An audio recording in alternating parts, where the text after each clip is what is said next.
Moms kitchen ল্যাবের Rathyatra special রেসিপির পঞ্চম পর্বে আপনাদের সবাইকে স্বাগত। আজ আপনাদের সাথে শেয়ার করব জগন্নাথ দেবের অন্যতম প্রিয় একটি মিষ্টান্ন হংস জিলি।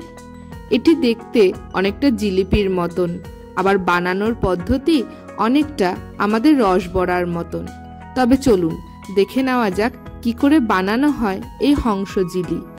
হংস জিলি বানানোর জন্য প্রথমেই 2 কাপ পরিমাণ ভিজানো বিউলির ডাল একটা মিক্সার গ্রাইন্ডারের জারে ভরে একদম মিহি পেস্ট বানিয়ে নিতে হবে। তারপর একটা মিক্সিং বোলে ঢেলে নিতে হবে। ডাল বাটার সময় যতটা পরিমাণে কম সম্ভব জল ব্যবহার করবেন। একটা পরিষ্কার প্যান গ্যাস ওভেনে বসিয়ে তাতে 1 কাপ চিনি আর 1/2 কাপ জল দিয়ে দেবেন। ভালো করে ফুটিয়ে নেবেন।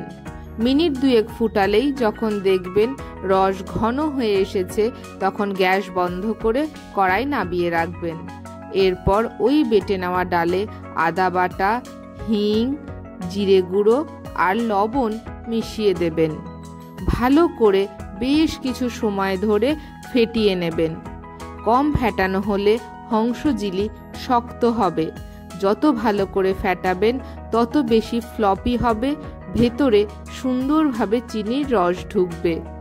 জগন্নাথ দেবের ভোগ রান্নার পদ্ধতি ভীষণই সহজ সরল। দেখুন, কথা বলতে বলতে ফেটানো হয়ে গেছে। দেখুন একদম ড্রপিং একটা কনসিস্টেন্সি হয়েছে।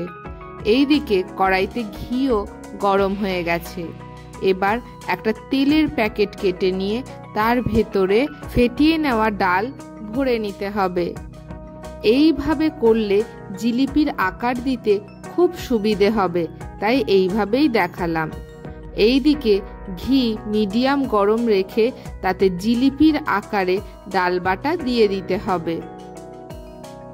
লো হিটে উল্টে পাল্টে লাল লাল করে ভেজে নিতে হবে।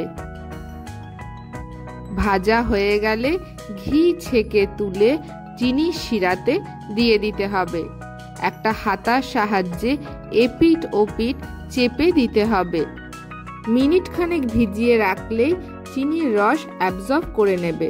এটা থাকুক মিনিট খানেক, আবার দ্বিতীয়বার জিলিপির মতন করে গড়ে নিতে হবে।